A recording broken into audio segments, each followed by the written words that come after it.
Hello guys! Ayan, good day sa inyong lahat. Ayan na, ito na po yung ating munggo guys. Na nilahukan natin ng kikiam, sotanghon, and hard boiled egg. Pasensya na kayo sa ingay ha. Buhay ang aking data po guys. Pasensya na sa ingay ng aking cellphone. So ayan, hininaan ko na siya ng apoy. Kasi luto na po yan guys. Papatayin na natin.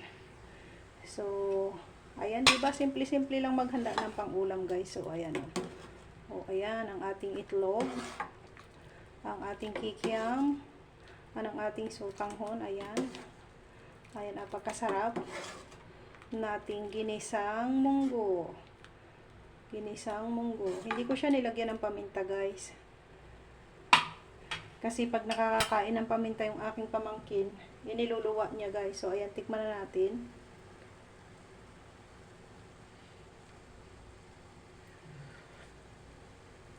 Suwabe. Napakasarap guys. Napakasarap ng luto ni Justina. Ayan, simple-simple lang pero talaga namang masarap. Sus, Ginoo, makakadami na naman ng rice ang aking pamangkin. Ayan. Yummy, yummy ginisang munggo ni Justina. Ayan, easy lang guys. Mas masarap kasi yung mga lutong bahay guys. Yung sariling luto natin. Alam natin kung paano natin inihanda. Alam natin kung ano ang lasa na gusto natin, diba? Matitimplahan natin ang husay. Makakapag-adjust tayo kung gusto natin ay medyo maalat-alat. Makakapagbawas tayo kung gusto natin ay yung tama lang ang timpla, diba? So, ayan, papatayin ko na ang apoy. Ayan, pinatay ko na ang apoy guys. Luto na, done na ang aming pang-ulam na magtita guys. 2 itlog lang talaga yung inilagay ko dyan. Kasi tigisa lang kami. So ito ay hanggang bukas na namin ulam ito guys. Hanggang bukas na namin itong ulam. Ayan o. Ang dami na sahog. Pasensya na kayo sa tunog-tunog guys ha. Okay, hindi ko talaga pasensya na. Tumitighim-tighim ako ba. Hindi ko pinatay ang data talaga. Ayan, umaasbok-asbok siya guys. Sarap. Diba? Ang sarap. So, ganyan lang ako magluto-luto guys sa bahay. Yung mga panluto na pang mahirap lang. Kayang-kaya naman natin gawin. So, very ano pa tayo guys.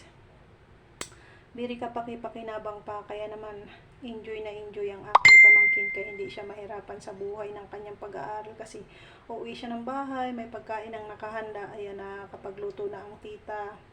So, ang abyarin niya lang, sarili niya lang, ang kanyang mga studies, mga activities sa school. So, yun lang. And then, that's it. Pwede na siyang birihayahay ang buhay niya, guys. So, pinagiginhawa ko na ngayon, guys, ang aking pamangkin. Kasi pag yan sila, makatapos ng pag-aaral, magtrabaho na sila para sa kanilang sarili naman. So, ngayon, pinapatikim ko na sila ng masarap na buhay, ng maginhawang buhay. Kasi, andito pa ako, kaya ko pang ibigay yun sa kanila guys, kaya hindi ko pinagdadamot sa kanila. Tsaka happy ako na ginagawa ko yun kasi ako na din yung parang nanay nila dito guys, habang yung kanilang nanay nagpupugapog magpakahirap doon sa malayo para sa kanilang pag-aaral guys.